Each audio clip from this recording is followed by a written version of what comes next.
बलुआ पत्थर से बना हुआ शाही किला न सिर्फ मुगल बादशाहों का राजनीतिक केंद्र हुआ करता था, बल्कि एक ऐसी इमारत थी जिस पर मुगल शासकों का 200 साल तक राज रहा था। मुगल बादशाह शाहजहां ने इस किले का निर्माण करने के लिए उस्ताद अहमद लाहौरी को चुना था, जो ताजमहल के भी आर्किटेक्ट थे। करीब 250 एकड़ में फैला हुआ ये भव्य किला मुगल राजशाही और अंग्रेजों के खिलाफ गहरे संघर्ष की दास्तान बयां करता है। हिंदुस्तान की जंग आजादी का गवाह रहा ये लाल किला सौंदर्य और अनुपम का एक अनूठा उदाहरण है और इसका इतिहास बेहद दिलचस्प है। तो आइए जानते हैं भारत का गौरव माने जाने वाले दिल्ली के लाल किले का इतिहास।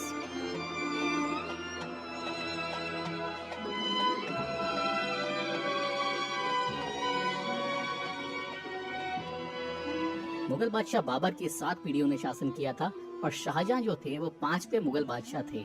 उन्होंने 1628 में आगरा की गद्दी संभाली थी और आगरा को राजधानी बनाया गया था। तो राजधानी पहले आगरा हुआ करती थी, तो उन्होंने 11 साल वहां पे शासन किया और उसके बाद दिल्ली को शाहजहानाबाद के नाम से बसाया गया। दिल्ली जो है वो 6 बार उजड़ी है और 7वीं बार में बस पाई थी शाहजहानाबाद के नाम से। इस किले को बनाना शुरू किया गया था 1639 में। तो 1639 से 1648 के बीच में ये किला बनकर तैयार हुआ था 9 सालों में। ये किला जो है 2.41 यानी कि 2.41 किलोमीटर के एरिया में फैला हुआ है और ये जो एरिया मैं बता रहा हूँ आपको ये पेरीमीटर में है यानी कि परिमाप में है। इस किले के 4 गेट्स हैं यानी कि Delhi gate, Salim gate, Jamuna gate और ये जिससे हम एंट्री कर रहे हैं उसको हम लाहौर गेट बोलते हैं, क्योंकि इस गेट को अगर हम फेस करके खड़े होंगे तो ये जो डायरेक्शन है, ये दिशा है, ये लाहौर पाकिस्तान की तरफ की है, इसलिए इस गेट का नाम लाहौर गेट रखा गया था। इस जगह से 1947 में पंडित जवाहरलाल नेहरू ने पहली बार स्पीच दी थी। उसके बाद जो भी प्रधानमंत्री बनते हैं इसी जगह से भाषण देते हैं। यहाँ पर हमारे नेशनल फ्लैग के अलावा एक और फ्लैग लगाया गया है जो है इंडियन आर्मी का फ्लैग, जिसको रोज सुबह आर्मी लगाती है और शाम को उतार लेती है। ये है चत्ता चौक मीना बाजार।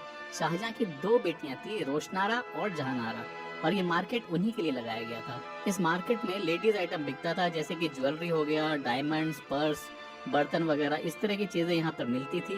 तो लेडीज यहाँ पे बेचती थी और लेडीज ही इनको खरीदती थी। जेंट्स की यहाँ पर बिल्कुल एंट्री नहीं थी। ये जो बिल्डिंग है ये है नौबत खाना, इसको नक्कार खाना, वेलकम गेट, स्वागत कक्ष, तो इसको रिसेप्शन एरिया माना जाता था उस टाइम पे। इस बिल्डिंग में हर रविवार को सुबह से शाम तक ड्रम बजाए जाते थे, क्योंकि शाहजहां का जन्म रविवार को हुआ था।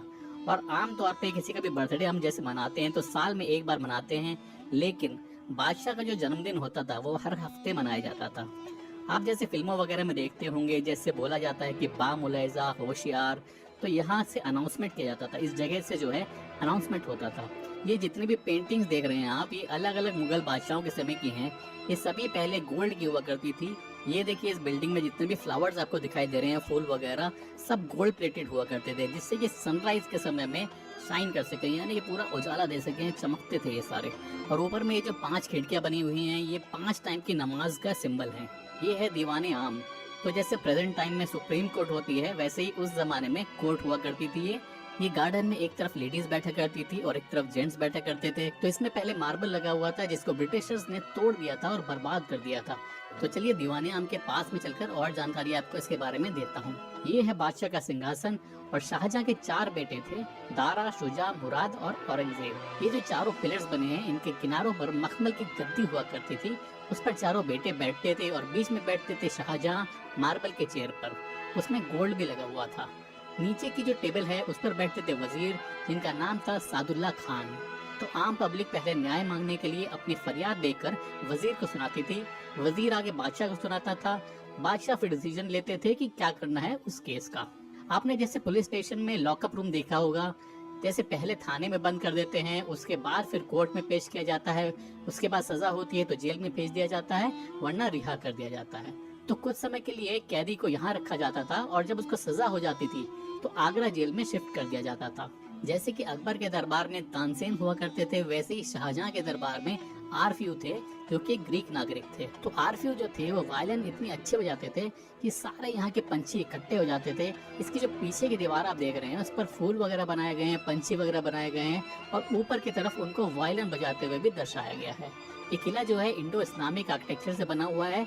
इसमें हिंदू और मुस्लिम आर्किटेक्चर दोनों ही आपको देखने के लिए मिल जाएगा। ये जो रिंग्स लगे हुए हैं ये 5 धातु से मिलाकर बनाए गए हैं ताकि लोहा गले ना। इनमें कर्टेन्स लगाए जाते थे और ये हाथी के सूंड की शेप देखिए, पत्थरों के सपोर्ट में बनी हुई है क्योंकि इसको शुभ माना जाता है।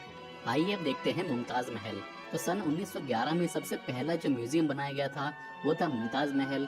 तो इस म्यूजियम में जो है बादशाह की चेयर, गद्दी वगैरह, खाने के बर्तन, ये सब चीजें इसमें रखी गई थी। और दूसरा म्यूजियम 1914 में ड्रम हाउस में बनाया गया था, वॉर मेमोरियल म्यूजियम, जिसमें वेपन्स वगैरह रखे गए थे। इस बिल्डिंग को 1857 यानी कि 1857 के बाद जेल में कन्वर्ट कर दिया गया था।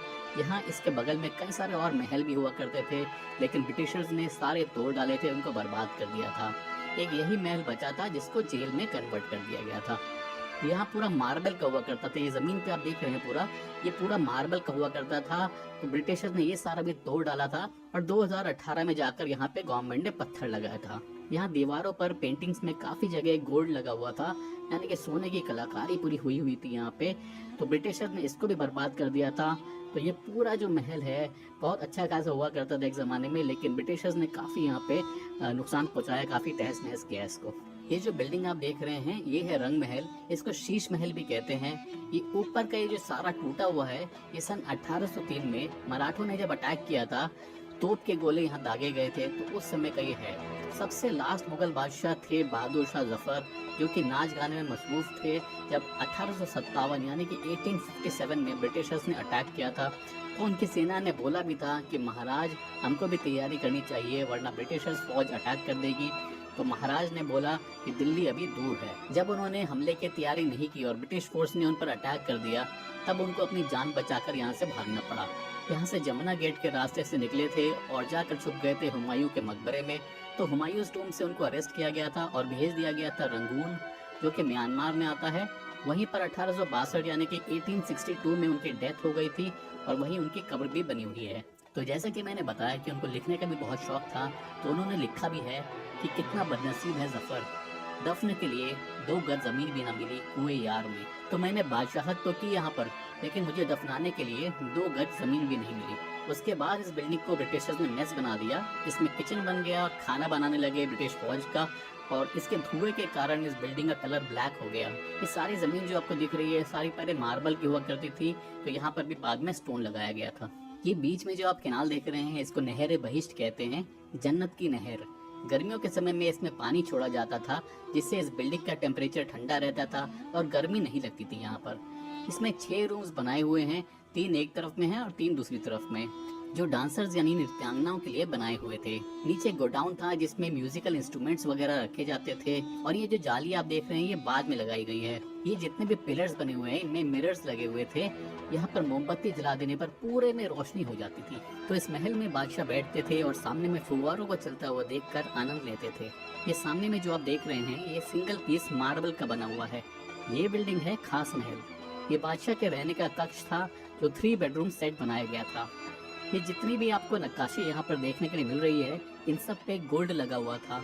ये जो ऊपर में गुम्बद देख रहे हैं आप, ऐसा आपने कई किले देखे होंगे, महल देखे होंगे, ठंडा रहता था और गर्मी नहीं लगती थी यहाँ पर।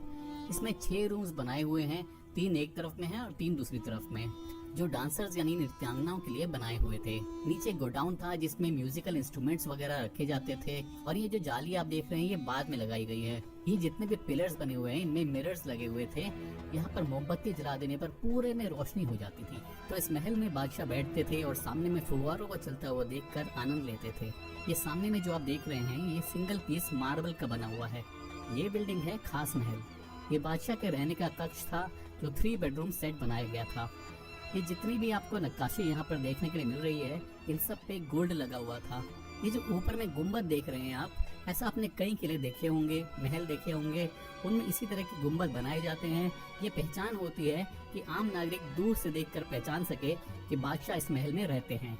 इस बुर्ज को मुसम्मन बुर्ज कहते हैं। मुसम्मन का मतलब होता है मिलना, दर्शन देना। उसके ठीक नीचे एक बालकनी बनी हुई है। बालकनी से बादशाह अपनी आम जनता को दर्शन दिया करते थे। इसका जो टॉप है वो पहले गोल्ड का हुआ करता था। ये जमुना गेट है, इसी रास्ते से बहादुर शाह जफर निकले थे 1648 यानी कि 1648 में। जब ये किला कंप्लीट हुआ था तो शाहजहां की फर्स्ट एंट्री भी यहीं से हुई थी, ना कि लाहौर गेट से। यानी फर्स्ट मुगल एम्परर यहीं से आए थे और लास्ट मुगल एम्परर भी यहीं से गए थे। ये सामने में आप देख रहे हैं चांद बना हुआ है, तराजू बनी हुई है, ये जस्टिस का सिंबल है। तो बादशाह ये प्रे किया करते थे कि मेरे हाथ से किसी भी तरह का अन्याय ना हो। तो ये भी पूरा गोल्ड प्लेटेड था।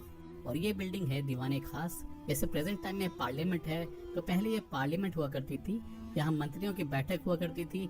इस बिल्डिंग में काफी हीरे मोती जवाहरात थे।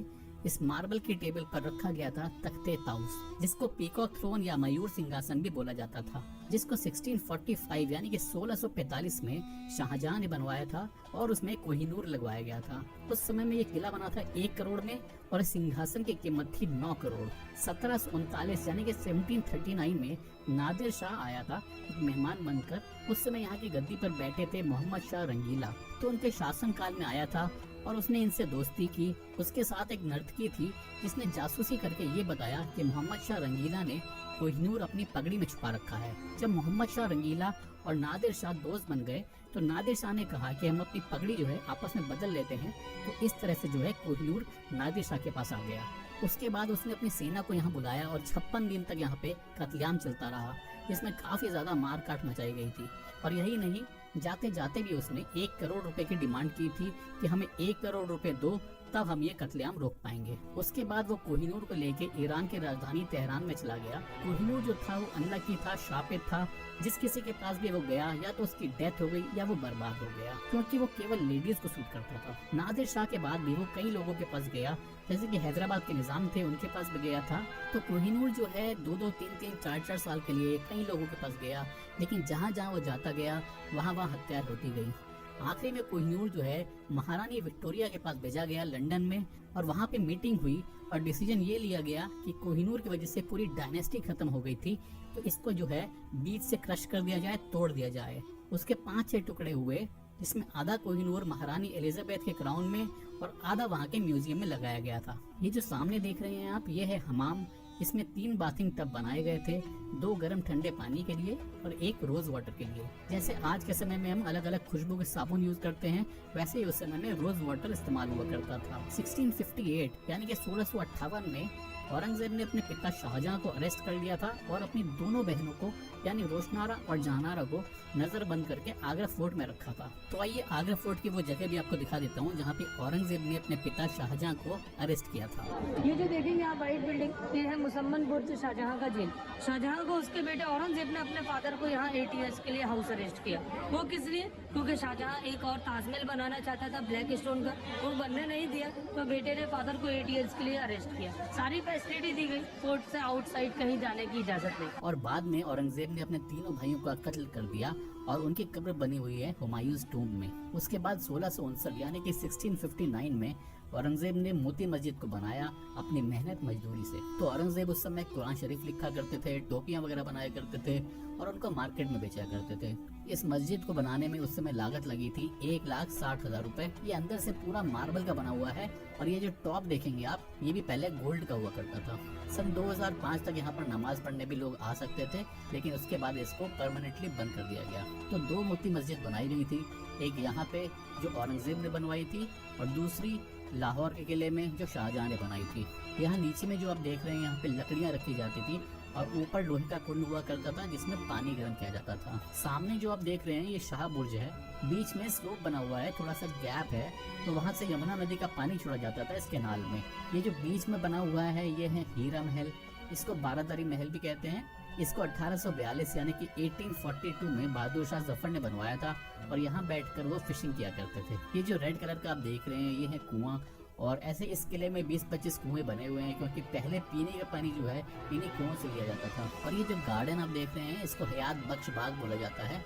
हयात का मतलब होता है जिंदगी देना, लाइफ सिक्योर करना। तो यहाँ पर जड़ी बूटियां लगाई जाती थी, फल फ्रूट्स लगाए जाते थे और उनसे बाद में दवाइयाँ वगैरह बनाई जाती थी। ये बिल्डिंग है सावन और वो कॉर्नर पर देख रहे हैं आप, वो है भादो मंडप। दोनों एक जैसी बिल्डिंग है, बीच में काफी सारे फाउंटेन्स चलाए जाते थे। ऐसा माहौल बना दिया जाता था जैसे कि बारिश हो रही हो, और बादशाह बैठकर इसमें मौसम का आनंद लिया करते थे। जैसे कि मैंने पहले भी बताया कि बहादुर शाह जफर राइटर भी थे, तो एकांत में बैठ के लिखने पढ़ने के लिए 1842 यानी कि 1842 में बनवाया था ये जफर महल। ये रेड कलर का आपको जो दिख रहा है ये जफर महल है, इसको जल महल भी कहा जाता है। 1947 यानी कि 1947 में इस किले में इंडियन आर्मी आ गई थी और इंडियन आर्मी के रहते हुए यहाँ पे 22 दिसंबर 2000 को टेररिस्ट अटैक हुआ था। जिसमें 2 आर्मी के जवान शहीद हो गए थे और एक सिविलियन भी मारा गया था। और बाद में इसी के चलते जो है आर्मी को यहाँ से हटा दिया गया था 2003 में, और उसके बाद से यहाँ पे CISF तैनात है। तो ये था दिल्ली के लाल किले का पूरा इतिहास। तो उम्मीद करता हूँ कि आपको मेरा ये वीडियो अच्छा लगा होगा, पसंद आया होगा आपको। तो जिस दिन मैं यहाँ पर गया था उस दिन विजय दिवस के कुछ यहाँ पे तैयारियां वगैरह चल रही थी। तो इंडियन आर्मी के कुछ जवानों ने बहुत ही दिलचस्प जो है